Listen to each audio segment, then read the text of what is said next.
Greetings, everybody. Welcome to Liberty Call. Today is Tuesday, February 14th, 2023. It's Valentine's Day, which in my world is not that important of a holiday because my birthday is tomorrow. So gets me out of doing a lot of Valentine's crap. Although I did, here, let me bring this up on the screen so I can show everybody the clever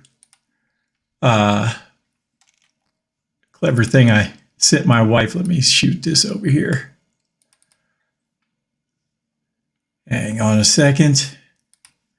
All righty.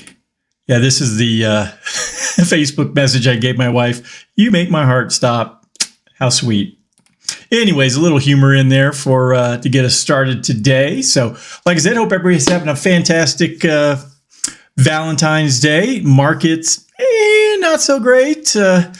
The inflation data came out today, and people were not happy about it. So, although it was a little shocked to see the NASDAQ finish in the green. So that is a little puzzling. But anyways, if it's your first time watching, please give me some big old thumbs up, likes, shares, subscribes, follows, all that good crap. I would greatly appreciate it. Need to buy some new dog toys for my buddy back here, Jake. He loves to play ball. Ball? Cracker? Cookie? Ooh, he knows what cookie is. So anyways, all right, well, take a nap. All righty, so let's go ahead and jump into the news for today. Let's see, the markets. Dow Jones was down 0.46%, closed at 34,089. S&P 500 was basically flat, down 0.03, closed at 4136. NASDAQ was up 0.57, closed at 11,960. Small caps are up 0.24. The VIX fell 7.03% today. It's down at 1891. Canada was flat at up 0.01, Brazil down 0.91, Mexico down 0.73. European markets, Germany was down 0.11, UK up 0.08, France up 0.07, Euro stocks down 0.06, Netherlands was up 0.04, Spain up 0.69, Italy up 0.22, Switzerland up 0.2, and Portugal down 0.12. All right. Russian exchange is both red. MOEX down 1.42. RTSI down 1.35. And the overnights in Asia, Japan was up 0.64. Australia up 0.18. The Chinese markets, the Shanghai was up 0.28. The SESE component down 0.15. China A50 down 0.09. DJ Shanghai up 0.26. Hang Seng down 0.24. And the Taiwan weighted came in up 0.71%. So those are the major indexes for trading day 214. So let's go ahead and jump over to the market recap. S&P 500 in choppy action as signs of sticky inflation push Treasury yields higher. Let me bring up my notes here. All right, the S&P 500 experienced fluctuation on Tuesday as stocks wavered in response to rising Treasury yields. This was due to a recent release of data that showed inflation cooling, but not fast enough to alter the Federal Reserve's plan to continue with rate hikes. The consumer price index rose 0.5% last month as expected, but for the 12 months ending in January, it was 6.4% higher than the anticipated 6.2%. Core inflation, which does not include food or energy, again, because no one eats or drives, decreased at an annual rate of 5.6% in January. Though this was smaller than expected decrease of 5.5%, Jeffries noted that the inflation has reached its peak, but is not declining as quickly as the Fed would have liked. The two-year Treasury yield, which is affected by rate hikes, rose to a 3-month high, surpassing 4.6% as investors continued to predict further rate hikes. The rise in rates impacted growth sectors of the market, including big tech, but this was offset by strength in semiconductors led by NVIDIA. NVIDIA saw a 4% increase after Bank of America praised the company's potential boost from an increase in demand for artificial intelligence programs. Meanwhile, Planeteer Technologies also boosted tech as its stock price rose 17% after reporting its first quarterly profit. Avis delivered better than expected quarterly earnings, leading to a 7% increase in its stock price. Consumer staples were a drag on the market, led by a 1% decrease in Coca-Cola after the company reported inline earnings, but higher revenue. All right, so that's everything for the market recap. Next up, a little more detail on inflation and oil prices.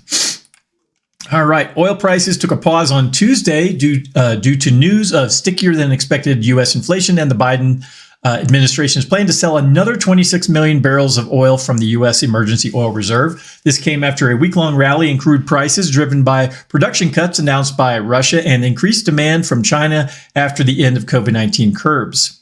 As a result, the New York traded WTI crude for March declined by 1.4% to 79.06 a barrel.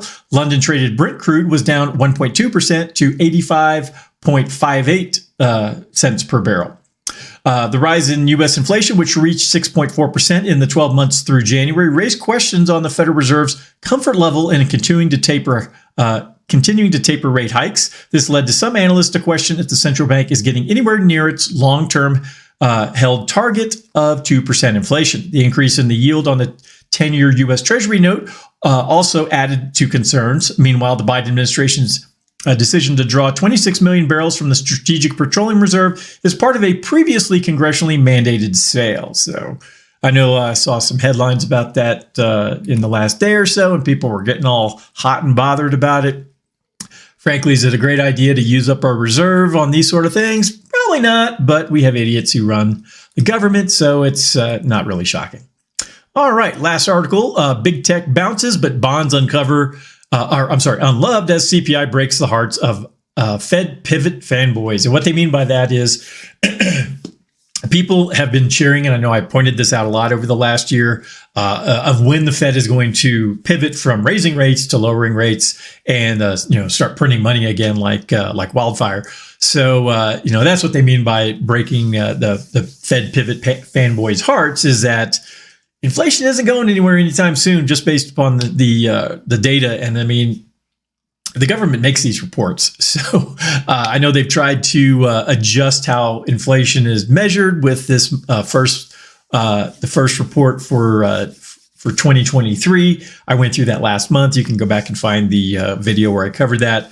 But if the numbers look bad, they only have themselves to really blame for that. So, all right, let me bring up my notes. The stock market has been fluctuating lately, and the latest updates from the Federal Reserve are contributing to the uncertainty. After the release of hotter than expected payrolls and consumer price index, rate trajectory expectations rose, with the terminal rate reaching 5.3% and only 13 basis points of rate cuts priced in for the second half of 2023.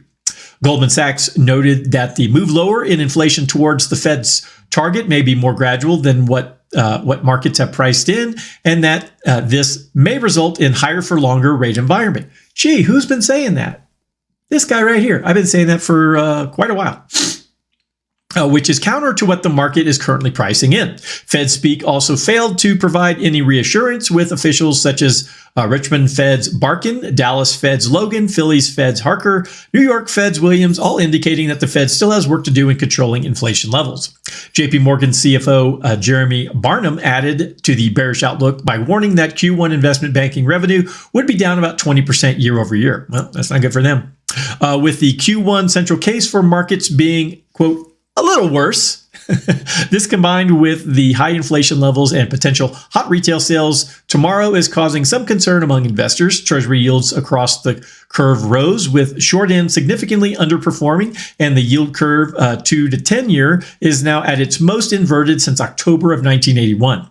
The dollar ended the day practically unchanged, while Bitcoin surged back above 22,000 and gold ended the day marginally higher.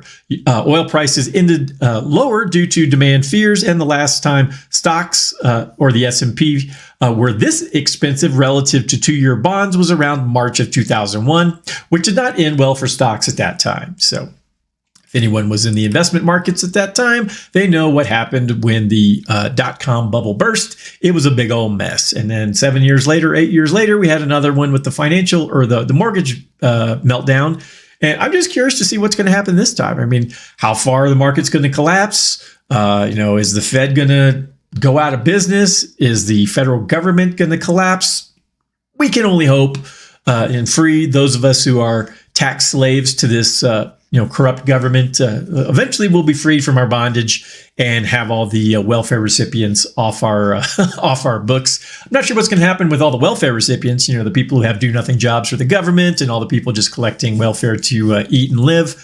They're probably going to starve. But, for those of us who planned ahead and, have our finances on track, yeah, we should be fine. If anything, we might actually come out a little bit ahead. So, all right. Well, that's everything I had for today. If anyone needs anything from me, please go to dsafinancialgroup.com. All my contact information is there. Hope everyone has a wonderful and terrifical evening.